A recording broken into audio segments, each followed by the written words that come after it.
Are you a lifelong fan of General Hospital? Are you a new fan who wants to know more about the history of the show? Do you enjoy talking about the show with others? Do you find yourself yelling at the TV? Is your self-care an hour a day in Port Charles? If so, we invite you to join hosts Amanda Kimmel and Shannon Coach at the place where all the hidden conversations take place and secrets are revealed. Meet us at Pier 54, a General Hospital fan podcast. Hello. Hi. Welcome to the not General Hospital recap. It's General Hospital 10 still? Yeah. So it's We Don't Want to Rewatch Episodes We Just Watched a Couple Months Ago podcast. And why are we going to bore you with the same exact conversation that we had just a couple weeks ago? If you want to listen to our opinions about this week's episodes, go back to May. Yeah. But so yeah, July 13th through 17th was just reruns of... I don't know what date. Something in May. So we decided that we're going to watch Night Shift instead. Finally. So we've never watched Night Shift. Okay, we still need to figure out where to get the second season. I know there's some stuff on YouTube. Right. But I don't know that the whole season is on there. I don't either. So if you know how to get the second season of Night Shift, and yes, we have Googled, YouTubed, Amazon, check Hulu, out eBay, Netflix, eBay, dark web. How do you get on the dark web? I don't know. You should figure that out. My aunt and I were just having this conversation yesterday. We're like, how do you even get there? I don't know. That could be a tutorial. 411. We need to talk to Spinelli. But yes, so we decided that we're going to watch Night Shift, which neither one of us watched when it came out. I wonder why that is. Well, I'll give you a little background from General Hospital fandom. Good. General Hospital Night Shift was an American primetime serial that ran from July 12th, 2007 to October 4th, 2007, and then aired a second season from July 22nd, 2008 to October 21st, 2008. Prior to its premiere, SoapNet had announced that Night Shift would delve deeper into the relationships, friendships, and medical cases seen at the hospital. It was noted that unlike General Hospital itself, the stories on Night Shift would wrap up during each weekly 1-hour episode. No, they didn't. No, they didn't. And I don't feel like they delved deeper into stuff. We're only 4 in. Okay. They're still kind of opening up. I will hold my judgment until the end. You're right. As well as being understandable to viewers who do not watch General Hospital. That I can agree with. Yes. With the goal to attract younger viewers, characters would be plucked from General Hospital's history and be mostly comprised of younger characters with ties to GH's core families. Night Shift storylines, however, did not directly intersect with those on General Hospital. Kind of did in a couple places. Yeah. And I guess we can just go quickly down. So there's Dr. Andy Archer, Dr. Sarah Batra, Jagger, Jolene Crowell, and it does say Jagger Cates. I'm like, does it just say Jagger? No. He only needs one name. Dr. Patrick Drake, Toussaint Dubois, played by Billy D. Williams, who is Lando Calrissian from Star Wars. Wow, she's very excited. Go ahead. Nurse Epiphany Johnson, played by Sonia Eddy, Dr. Kyle Julian, played by Adam Grimes, Dr. Leo Julian, who was played by Dominic Raines in Season 1 and Ethan Raines in Season 2. Okay. Dr. Kelly Lee, played by Maina Noji. I'm so sorry. Nurse Layla Meyer, played by Nazanin Bonatti. Jason Morgan, played by Steve Burton. Robert Scorpio, played by Tristan Rogers. Dr. Robin Scorpio, played by Kimberly McCullough. Dr. Claire Simpson, played by Carrie Southworth. Damian Spinelli, played by Bradford Anderson, Nurse Regina Thompson, played by Angel Wainwright, and Dr. Laney Winters, played by Kent King. So that's all the people that we had, I guess, that were the main people on Night Shift. So how are we going to real quick, before we get into that, I just want to do a quick apology in our 411 on Carpool Guy. Okay. I said the late Christophe St. John. Okay. Which is correct. I did not say the late Jean Cooper because she did pass away in May 2013. And even though she was older in her 80s and, quote, should have been expected and blah, blah, blah, blah, blah, she still passed away and she's a daytime legend. And so I should have said the late Jean Cooper. No one called me out on it. I called myself out on it and it bothered me. So there. There you go. I am that person that tells on their self. No one's shocked by that if they've listened to us before. All right. So how do we want to break this down? So there's 3 discs in Season 1. We are doing Disc 1 this week, Disc 2 next Monday, and Disc 3 the following Monday. Okay. So that's like where we're at. This week had 4 episodes in it. Yes. The thing I liked, each episode had a title. It did. I liked that. Maybe we should talk about that a little bit. Like what, before we dive into the story, Okay, really. well, it's way easier to come up with a title for 12 episodes, 15 episodes, whatever there is, than to come up every day with a title Absolutely. of GH. So if you're going to say you like that, I don't think they're changing that for Well, you. I know that, but I mean, so they Sorry. definitely were shooting for the prime time. They were shooting for the prime time, but I don't think that they achieved that. I liked the show. I'm not saying that I didn't. It was like they were trying too hard. To validate. Right, exactly. Okay. And maybe they felt like that's what they needed to do, because I'm sure a lot of people talk not nice about it. I mean, we didn't even bother to watch it. So, Well, so it was on SoapNet. And for a while, SoapNet was not necessarily available on our cable. oh, that could So be. could it be that we didn't have it? And in 2007, 2008, I wasn't watching stuff online. No, I wasn't watching stuff online. I don't know. That Okay. could have definitely been a possibility. Okay. But it never interested me enough to find it. Too, Yeah. But I think that might have been it, was, well, crap, I can't watch it anyway, so, That could be. But I'd have let's to go just back wait and for see. a pandemic and find it on DVD. Right. Hey! It is easy to find the first season on DVD. Apparently, Also. they did not put the second season on I'm DVD. assuming not, because I feel like eBay would have had that by now. But I agree. so I didn't write down the names. Did you? I did. Of course you did. Uh-huh. That was a dumb question. So the first episode, do you want me to just say them all? Go ahead. Okay. First episode is Frayed Anatomies. Episode 2, oh, that was one thing though. They took the gurney up against the wall where everyone goes and sits Yes. and has snacks straight from Grey's. Yes, they did. Because I was like, wait, was this before or after Grey's? Did Grey's steal from them or yeah. Episode 2 is Skin Deep. Episode 3 is Paternity Ward. And episode 4 is Keep the Change. So what's one called? Episode 1 is Frayed Anatomies. Do you want me to read the little summary? Oh, go ahead. I Okay. didn't know that we had pulled all that up. An explosion leaves Patrick wounded. Maxie and Coop are caught in a compromising situation. Jason and Spinelli avoid police questions, and Toussaint offers wisdom. Okay. So Toussaint is Billy D. Williams, and he's a custodian. I loved him. Me too. I loved him. He was very good. So the explosion was... I still didn't understand. So they pull in, they hear someone's coming. A head trauma? Was that what he was supposed to be? I think it was no, it was food poisoning. They all ran out there for food poisoning. I thought they were expecting something else. Maybe it was a head trauma. Didn't they say something about food poisoning, though? They said food poisoning is why the woman, that we don't know who it is yet, the woman was being brought in. Right. From the Metro Court. But when they initially all ran out, I don't know, I feel like that was a lot of doctors So she and was nurses. maybe she was not the... Yes, I think they were expecting a patient, And and then the this ambulance happened. driver pulled in first. Yes. And they pulled in all crazy and acting all silly, and then it turned out that there was a can of laughing gas on the ambulance that blew up, and Jason had to pull this unknown woman off of the gurney, or the gurney out, so that he could rescue her from being burned alive, blah, blah, blah. Right. Well, and then there was the guy standing off to the side who threw his cigarette, and that's why it blew up. Yes. I thought that was intentional. No. And then over the past couple, after that was Cody. Yeah, Cody threw the his following cigarette. episodes, you find it wasn't. It was just...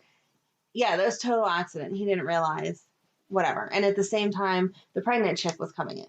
Mm-hmm. Her name's Stacy. Look at you writing all those down. I didn't. Stacy, the pregnant girl's coming in at the same time. Pregnant woman coming in at the same time. I don't know. I felt like they were waiting for a different trauma than food poisoning. Because that's a lot of doctors and nurses to run out to meet the ambulance for food poisoning. I don't know how it works in real hospitals, but in Grey's, they send like one person out to collect food poisoning, but 20 people for head trauma. Right. Well, so the episode starts too with Patrick walking up on Robin in the shower. Yeah, that's a little steamier than what we get in daytime. Yeah. But they were dating, but they weren't engaged yet at this point. Right. So I felt like that was not a good light that Robin was shed in. She was way too jealous and snippy with him every time he looked at another woman. And I don't feel like on real GH that she had that same tone towards him. But in all fairness, he was also really oogling. Oh, he was. I'm not saying. So Patrick got passed out from the explosion, and so he had to go upstairs and get looked at and everything. And he calls one of the nurses lovely Layla, you know, and it's kind of like a known thing that, you know, people like Layla. Mm-hmm. And for him to make that comment.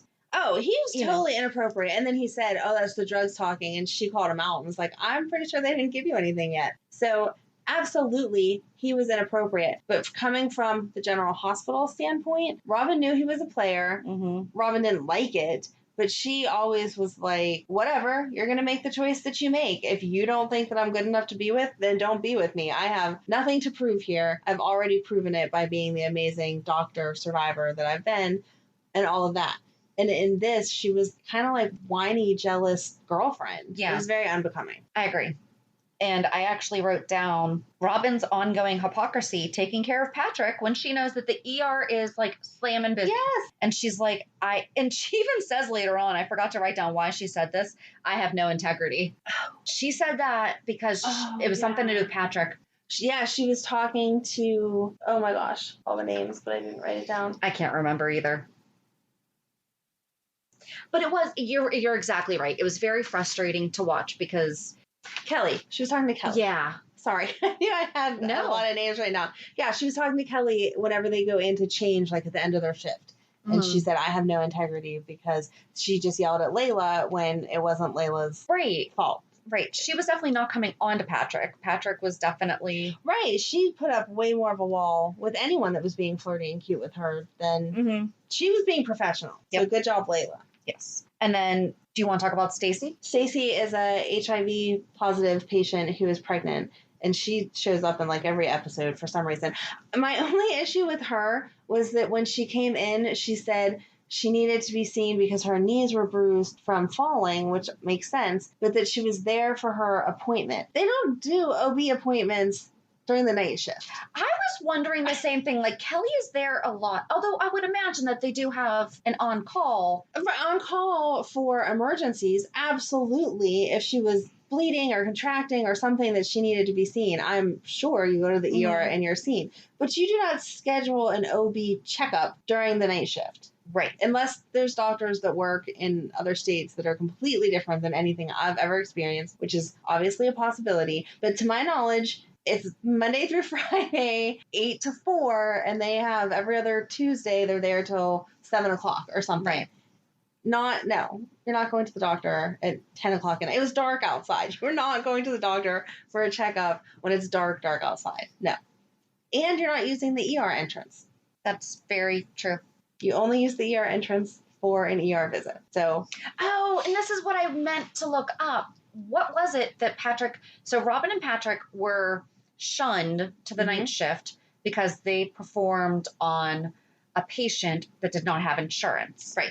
Which surgery was that? I totally forgot to go back and look. I did not look. Shoot. I remembered. As he was talking about it, yes. I'm like, yes. And I meant to. Yes, because I wrote that. That was my third note for the episode.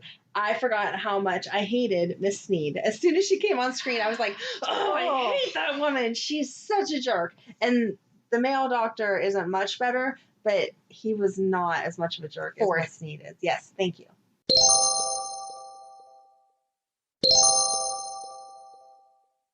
And speaking of yes, Maxie and Coop in the supply closet. Oh my God, that was way more graphic than we ever get on daytime. So cute, though. If I had a boyfriend that looked like Coop, I might be tempted. But first of all, Maxie was volunteering in the hospital. Yeah. We don't really, we've talked about it a couple times with the Lucky getting addicted to drugs and everything. Mm-hmm. But I mean, she was really in there. Yes. And because they were hooking up, they had to flush the bedpans as punishment. Oh, okay, wait. She called Mac Daddy. Thank you.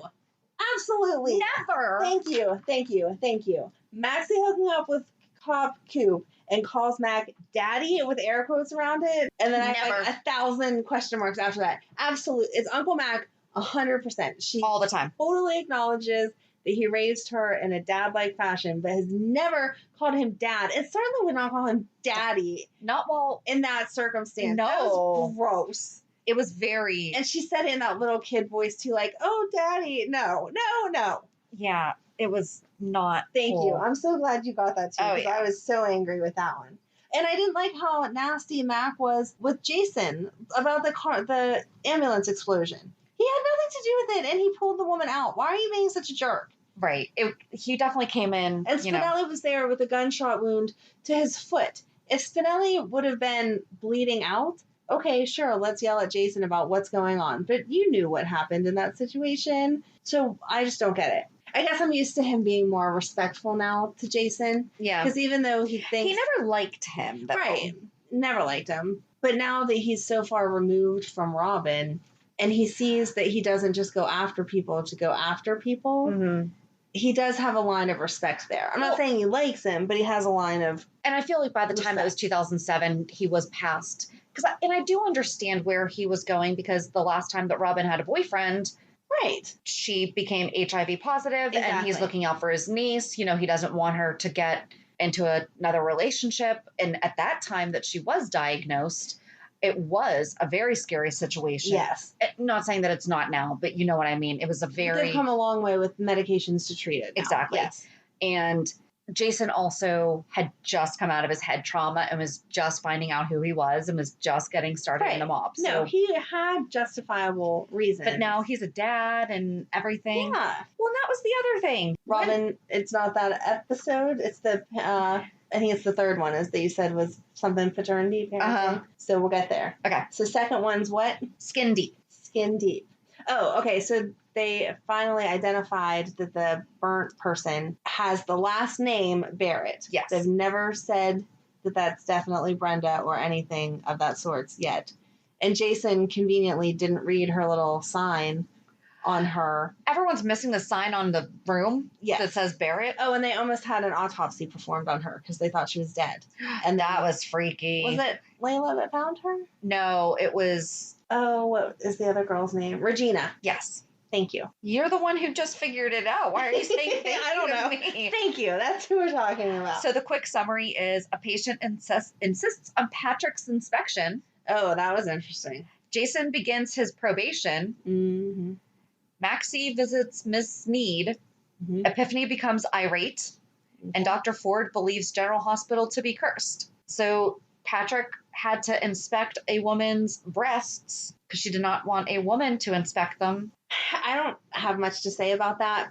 I think that he did try to actually handle it well. He was like, I need to get somebody else in here. Yes. He tried to handle it professionally. And I think that in the end, he gave her what she was looking for, the reassurance that she needed. And I understand, coming out of a divorce and feeling not sexy, not pretty, not good enough, all those things, especially after having kids, because we all know they wreak havoc on your body no matter how good you are about getting back into shape. I understand her wanting that approval, but I also, again, I can only go off of personal experience. If I had a boob job, I would not be showing up at the local hospital asking some doctor that I don't even know to be like, here, feel these, touch these. Are these good enough? But that's she weird. she was having self-esteem issues, thinking that she wasn't attractive. Right. I understand. And so she wanted a professional opinion of maybe someone who I still don't think that the way that everything happened. I just don't know how realistic that is. I mean, that'd be a poll to put up. Have you ever gone to the ER and asked a doctor that's not yours to check out your boobs? Because again, they were trying to create more conflict between him and Robin, right? And build up that storyline as a nighttime soap. But I don't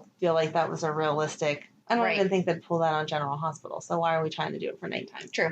And something we forgot to mention was that Miss Sneed wound up falling because she saw Maxie and Coop. Yes. So now she's in the hospital, and Maxie went to visit her to bring her flowers and to apologize. And Miss Sneed wanted nothing to do with her apology, but had an interesting question. She wanted to know if it was better. Restrained. Then it turns out that Maxie gets MRSA. Yes. A staph infection on her bum because... Not good, because we know Maxie has issues and any type of infection is bad, but kind of funny and ironic that would happen. Well, but then... Exactly. They start bringing up her heart, which we just talked about that they don't really talk too much about. Right. I felt like they did earlier on. Yeah. And Jason, his probation was that he was a janitor. Yes. But I feel like that was the perfect probation for him. At the hospital. Yeah. And Epiphany laughing in his face. That was so hysterical. Cute. And, he had so much personality on night shift. Mm-hmm. It was nice. It was nice. Because he handed over this little note to her. She starts laughing and he gives her the look like, seriously, stop it. Exactly. Yes. That we don't see now. And the PTSD patient, Cody, mm-hmm. we forgot to talk about him on the first one. He's kind of scary. He is, but he's definitely really struggling. So there's a vet that he was the one who threw down the cigarette that then caught the ambulance on fire. And he felt awful about that. That was not intentional. But then he was also at the ER to get pills. So he's also having some drug issues. But he ended up stealing, in the second episode, he ended up stealing a few from one of the other patients. They left, which that was unrealistic too. Epiphany would never leave a prescription just sitting on the desk like that. Epiphany wouldn't. No. Never. If they would have had one of the younger training nurses. Right. Not saying that they weren't professional, but sure, that's a slip up that maybe would happen. But Epiphany would never leave that sitting there. Right. And then Spinelli created a video game featuring Jason as Stone Cold, and he got him a website and everything. And so I started to think about it. And did you know that Steve Burton is the voice of a character on Final Fantasy? No. Yeah, he started, and so I was like, okay, when did he start voicing Cloud Strife? 2006. So if this started in 2007, that must have been like paying a little bit of a nod to something he was doing outside of. Yeah. So I like cute. that. That's super cute. Yes. And Spinelli said it made a big splash because he wanted to go to the comic book convention or whatever it is. Tech fair or whatever. Oh, and Spinelli was so cute trying to hit on. And she the nurse, only Jolene. wanted to hear about Jason. Yep. She was nice, but you could tell she had no desire to be with Spinelli. And then he made it worse by bringing Maxie in to be his girlfriend. Was that the next Lulu. episode? Lulu, sorry. Yep. Yes, we'll get to that one in the third. Well, and then there was that old lady in the first episode, the older woman who was sitting there just needle pointing. And they ignored her. But they said that she comes in every now and again and she's lonely, so I get it. But at the same time, I want to know how she wasn't bleeding. Right. She stabbed herself, she said, trying to cut her broccoli, but how was she not bleeding enough that it was noticeable? Right. I don't know. Maybe she had put like gauze on it so you couldn't see under her shirt. Yeah. I don't know if her name was Stewarts or Stewards. Because whenever they'd say it, like, it's either a TS or DS. Yeah, I couldn't tell, but that was the old woman. And I feel like she's been on GH before. She's in a lot of things. She's one of those character actors that you see a lot of. Anyway, yeah, she is. She's one of those. I felt like I had seen her on GH, but I could totally be wrong. Right. It's probably Grace. They probably took her from Grace. She's probably, but she is. She's one of those characters that's been there. And she had a really nice conversation with Jason. She did. And she's needle pointing all these things for kids in the homes. And I liked that she asked him if he had any kids, and he said, not living with me. Yep. But apparently the whole world did not know yet that Jake was his. I couldn't remember what timeline that came out because Robin later on says, well, neither of us are parents, blah, blah, blah. Right. So the fact that he told her, wowie, zowie. Well, and then, so Robin's response to Patrick taking care of the woman with the boobs, checking her breasts. Robin's response to Patrick being forced to check out this woman's breasts. She's like, a guy came in to overdose with Viagra and I helped him out. I'm like, good one. That was funny. But then who was she talking to that she said, he's going to ask me where I want to go to breakfast. Then he's going to suggest Kelly's, which I'll know that he'll have said. That's when she was talking to pregnant Jason. girl Stacy. Oh, pregnant girl. Okay, I thought it was when she was talking to Jason. Because Stacy being there was obviously causing her to start thinking about, did she want to have a child? She kind of not thought about that because of being positive. And so she had a bunch of questions. And that woman was super nice about answering the questions being very open and whatever. Yep. So she was kind of pushing Patrick on the case. And Patrick said, I'm not OB. I'm not anything that she's experiencing. Why are you pushing me into this? And she called Robin out on it and was like, yeah, you're not being very subtle. So what are you doing? And then she said that he's kind of predictable because she had spent time with Jason. Right. And so they were talking about the difference between Jason and Patrick somewhat. Yeah. Not that she was trying to get with Jason, just that friendship. Well, and someone overheard them talking because then Patrick heard in the locker room that she and Jason had been talking. Oh, okay. But then he also stood outside this room and overheard Robin talking with Stacy. What bothered me is he heard her say, he's going to ask where I want to go to breakfast. Then he's going to suggest Kelly's. Because that's where he wants to go. And he was obviously hurt, or he obviously took in what she was saying. Yes. Sure enough, at the very end of the episode, they're sitting on the roof. By the way, lots more doctors up on the roof. Yes. During night shift. Yes. Or nurses or medical staff. There you go. So he asks her, and it bothers me he didn't pause and let her respond. Yes. Or at least offer up somewhere else. I don't know where else there's to go get breakfast other than Kelly's. Yeah, he should have paused for her or given her a different option first. Like, I'm sure he knows whatever her favorite place is to eat. So that's what he should have mentioned. Yep. I'm with you. Oh, Kelly Mm-hmm. Callie had a lot of friends in all of these. Did we ever address... Not yet. I have a feeling it's coming. Did we address that in GH Land? I don't think so. I don't think so either. So I don't know what episode it was because I didn't make a note of it, but Robin said something to her about it. I think it's the fourth one. Okay, so I got ahead of myself again. No, that's okay. But yeah, eventually Robin sees a condom wrapper on the bottom of her shoe and says, hey, you left this here. And she gets very defensive, like, what are you talking about? Right. And then makes some nasty comment about how gross it is that Robin, which it was, but how gross it is for Robin to be carrying around empty condom wrapper. And that's a different side. If it's empty, right. It's not like it, unless the used one was in it. No, it was not. If it's just a wrapper. I mean, I personally wouldn't handle it, but no, you have to pick it up off the floor. You can't leave it in the patient's room. So exactly. There you go. But yeah, so that was a different side of her than what I thought we had seen because I don't remember. So maybe we do have to go back and watch some of these episodes around this time to see what was going on then. Yeah. All right, so we need to do a little bit more research on this. Lucky for us, we have 2 more discs to get through. So I'll bring it all together. All right, so then the third one we said was called something Paternity Ward. There you go. Jason babysits while Elizabeth is needed for emergency surgeries. Weird situation we'll get into in a second. Because seriously? Yeah, you don't bring your kid to the ER and then them call you into work. Patrick treats a rebellious teen. Stan develops a respect for Toussaint, and Cody resorts to desperate measures. So, maybe that. No, I thought he had already sold them. I thought he sold them in the second. This is when he held the knife to her throat. Okay, that helps. Thanks. So Cody held a knife to Dr. Winter's throat because, and she, I felt like really was doing a good job. She kept referring him to the VA hospital, and then she did give him a script for 6 days of pills, and he was like, "What's this about?" And she said, "That's how I know that you'll be back to go to this meeting or whatever." I guess he came back later. Mm-hmm. So she's like, "Where were you going to score?" And he did ask her out. Which was weird. And he brought her coffee a couple times. I actually thought that was sweet until he held the knife to her throat. I thought it was like, okay, you know what? Maybe he's trying to come around. And then he went and held a knife to her throat to get more pills. Yeah. I guess that's that about. But so then Elizabeth comes in because Jake has an ear infection. Baby Jake. He was so cute. And Epiphany says, "We need you in the OR." Right. And she's like, "I have Jake." And she's like, "You need to find something." No.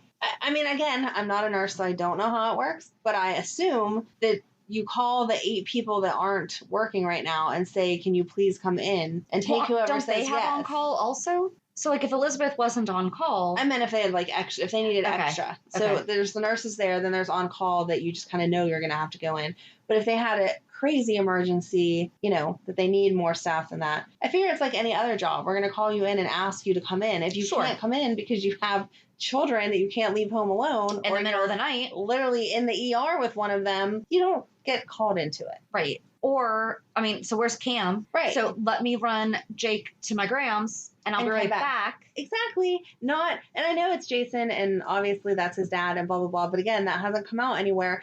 And even then, Jason was working. Right. You can't just hand the kid off to somebody else. Although I did think it was funny so the reason they were getting so busy is because there was a shooting victim, and Epiphany goes, "At least we know who wasn't involved tonight," because Jason was working.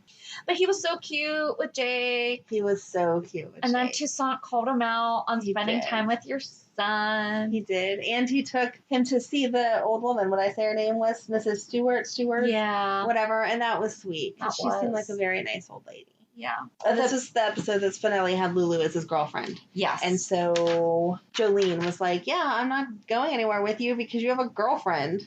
And then he tried to backtrack. No, I meant girlfriend. But he didn't. No. He's doing it to be jealous, make her jealous. So you can't backtrack on that, Spinelli. Lesson learned. Yep. And then Patrick treated a rebellious teen, and it was just a kid wrecked his Porsche, and his parents' dad was mad at him. Mom was concerned. Yes. And Robin was trying to kind of play the in-between because Patrick was getting all angry because he was having issues with his own dad. Yep. That this dad wasn't behaving the way he thought that he should. And Robin was like, "Yeah, I've seen this before with Alan and Jason. You kind of need to let it play out. You can't tell people what to feel." Yep. At the end of this episode, they played Baby Mine from Dumbo. It was somebody else singing it, but I always cry watching Dumbo. That's when he goes to visit his mom in jail. I can't. And I'm sitting there, I'm like, they're really going to have Jason give Jake back to Elizabeth while baby mine is playing. It's okay, Shannon. It's not. I think I've only seen Dumbo like 3 times in my entire life. So. Oh my gosh. Okay, sorry. Oh, it's just the worst. I'm sorry they traumatized you with their music. Let's move on to the last episode then. Keep the change. Keep the change. Yeah, it has to, there's no other way to take that reference with this episode. A patient's death is suspect. A strike threatens the stability of the hospital. Robin and Patrick confront relationship issues. Toussaint's past unravels. And Epiphany cannot keep her composure. So the patient's death.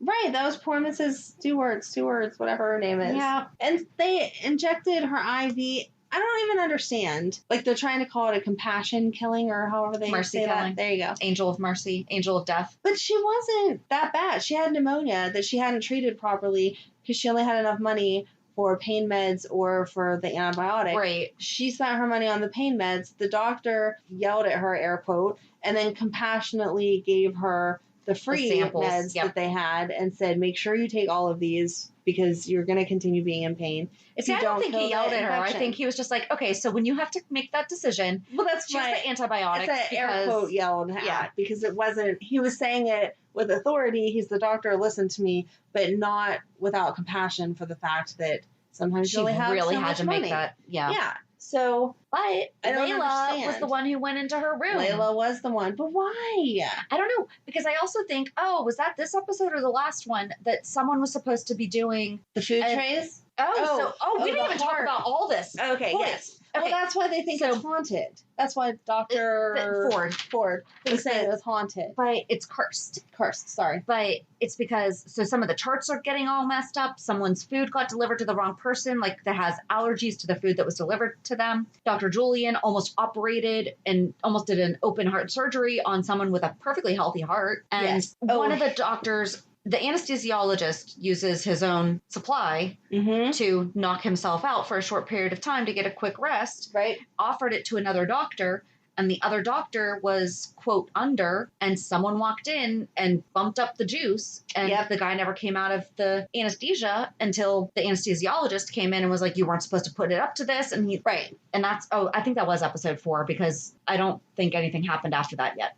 He went and got another doctor to come do the procedure. That was the end of episode 3. Okay. As far as my notes go. Yes. So you don't know who upped the meds because it wasn't Dr. Boyd. Dr. Boyd is who was doing it to sleep. Dr. Archer is who was like, hey, you'll be fine. Just use this little bit. So we don't know who upped it because it wasn't Dr. Boyd because he was asleep already. And then someone mixed up the trays. Someone almost performed heart surgery instead of an appendix surgery. Oh, and that guy, I can't remember his name, Ford. I know him. Like, I feel like I know him. Dr. Ford yelled at Regina and said how she was incompetent and that she should just do them all a favor and quit nursing right now because she had to have been the one that messed up the codes. No. First of all, he yelled at her because he's black and she's letting them down. Yes. And he laid into her about that. About how disappointing, yes. Which just blew my mind. So inappropriate on so many levels. Because he used her race against her. Yes. That was the launching pad. Because if it was anyone else. Exactly. I don't think he would have been like, because you're white, because, whatever your ethnicity is. No. Right. And that's the thing is he had 3 different choices there. Right. And he went after her. It wasn't fair. It wasn't right. I felt bad for her. And that's how she ended up sitting on the gurney and the janitor came out to eat his lunch and had a snack. Yep. While he was talking to her also. Yep. So some more. But he gave her a nice little pep talk. He did. Listen to Lando. He did. He's awesome. Oh, and then Robin and Patrick confront relationship issues. That's just talking more about the baby stuff. I still feel like that was weird too. I mean, I'm glad they're having conversations because you shouldn't waste your time in a relationship and then find out that you're on totally different pages. Like you watched The Bold Type. Have you been watching it? I didn't watch the last 2, but yeah, I know. Okay. So in that show, the 2 characters are married. They've been married for a couple months now, and now they're on the topic of babies, and she's like, oh yeah, I don't want any. Well, that's the conversation you should have had before you got married. That's a pretty big life decision for both of you. Right. So sure, Robin and Patrick should talk about that, but I don't feel like it was time in their relationship yet. They weren't even talking about being engaged yet. And if you're in agreement and then one of you changes your mind, you cannot expect the other one to. True. Because that's not fair. Right. We had the conversation. You're allowed to change your mind, but then you have to understand that there may be follow-up to that you're not going to like because you changed your mind. The other person doesn't have to. But anyway, yeah, it's a big conversation. Definitely needs to take place. I feel like it's something that you just kind of talk about in general whenever you're dating. Well, and it sounds like he's then being you have supportive. A real conversation. I feel like he's trying to answer her in a way that's great that Stacy's having this baby. You know, like he's supportive of the idea. Exactly, but we're not there yet because they're not there yet. Right. They're not there yet. But at the same time, so we talked about we don't know how this really crossovered with regular GH. Right. We wouldn't have Emma without this show. True. Because I don't remember them talking about it as in depth. I know that they did, but Stacy is the whole reason why we have Emma. Yeah. And Jason got to spend some good quality time with Jake. Yes. And Stanford came over to GH for a little bit on night shift. So. I love him. And I love that Epiphany is such a good mom that she can say to him, we're totally disagreeing, but I love you. Right. Yep. I love Epiphany. That's not anything new. So, and Lainey's dad was there because they were hitting on Alzheimer's. Yes. Again, that made me mad that Dr. What's his name? Ford. I don't know why I can't remember that. Dr. Ford was like, yeah, no, we're not doing that. What kind of car do you have? No, it's a Hyundai. Okay. I was just gonna ask. That would be really funny, but no. He said, no, we're not doing the surgery because the insurance won't cover it because your dad already has Alzheimer's. She's a doctor and she's offering to pay for it, and she has Patrick offering up his services for free. You really can't let it happen. Give me a break. It's very interesting, and I understand that we've been talking about healthcare and what a mess it is and everything for a long time, but it feels like, at least in my mind, 2007 was not that long ago. Right. And they were already hitting on it. But we were really hitting on it at that time. So we've really been dealing with this issue for a long time. Yeah. And it's still not figured out. No. Okay. That's a happy note to end on. So on that note, I mean, so it mirrors real life, which goes into our reality check. So what's yours?